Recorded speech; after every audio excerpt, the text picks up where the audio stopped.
Hi students, let's continue with money and banking. Let's start with money supply. Money supply refers to total volume of money held by public at a particular point of time in an economy. It's called a money supply.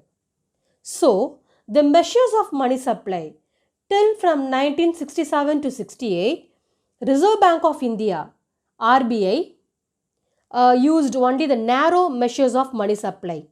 But since from 1977, four alternative measures of money supply M1, M2, M3 and M4 have been involved.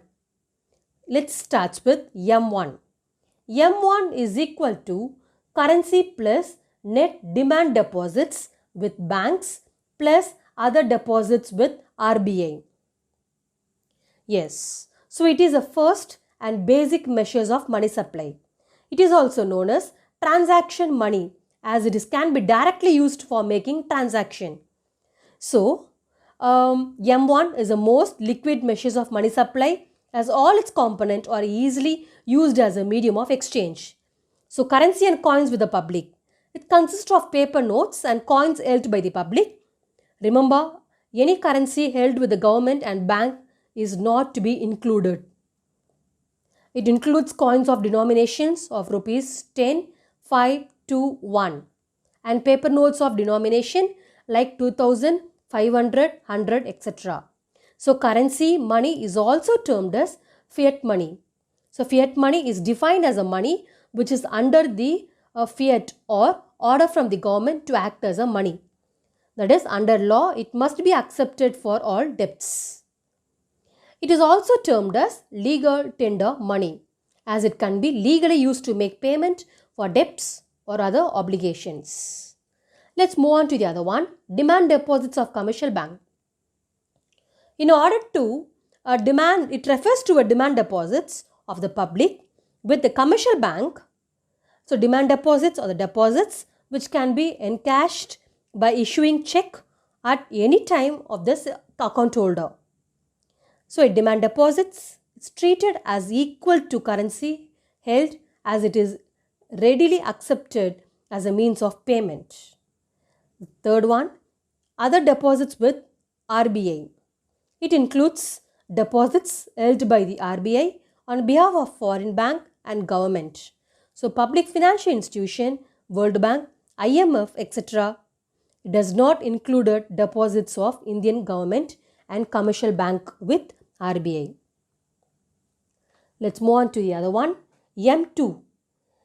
So M2 is equal to M1 plus post office saving deposits. It is a broader concept of money supply as compared to M1.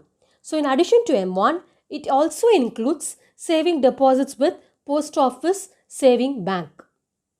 Third one, M3.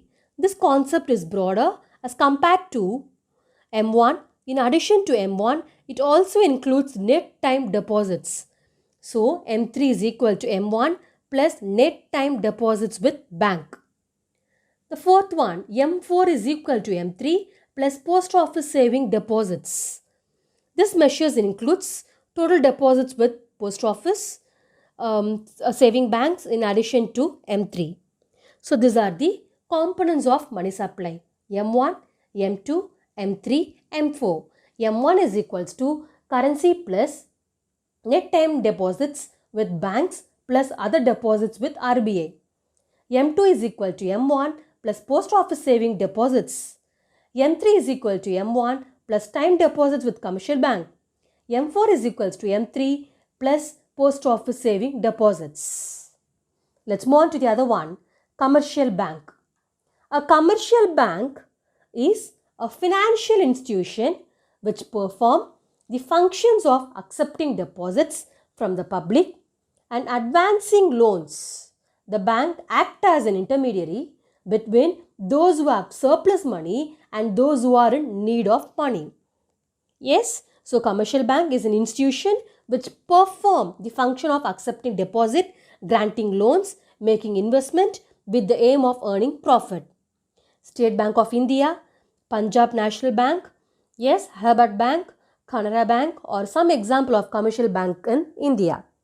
Let's move on to functions of commercial bank. Yes, there are two function. One, primary function. Yes, commercial bank perform two primary function. There are accepting deposits, advancing of loans. Yes, so and second one, secondary function. In addition to the primary function, commercial bank also perform the following secondary function. Let's see that later. Now, let's start with primary function, that is accepting deposits, advancing of loans. Accepting deposits, yes, we have few things like current account deposits, saving account deposits. Yes, current account deposits. The depositor can withdraw his money at any time. Check facility is provided to the depositor, so the bank does not pay any interest. Yes. Next, we can start with saving account deposits. The depositor can withdraw his money at any time. However, the bank may impose some restrictions on withdrawal. Interest rate is low when compared to time deposits. The purpose of this deposit is to encourage small savings. Fixed or time deposits. Money is deposited for a fixed period of time. The depositor can withdraw money only after completing that term. Interest rate is high in fixed or time deposits. The last one, recurring deposit. It aims to encourage regular savings by the people. The depositor can deposit money in installment for a given period of time. Withdrawal can be done only after completing the terms. Yes, so those points which come under accepting deposits. The second one, advancing of loans, we have cash credit, demand loans and short-term loans. And under secondary function, overdraft facility, discounting bills of exchange, agency functions. Under agency function, transfer of funds, collection and payment of various items, purchase and sale of foreign exchanges, purchase and sale of securities, income tax consultancy, trustee and executor, letter of reference. And the last one, general utility function.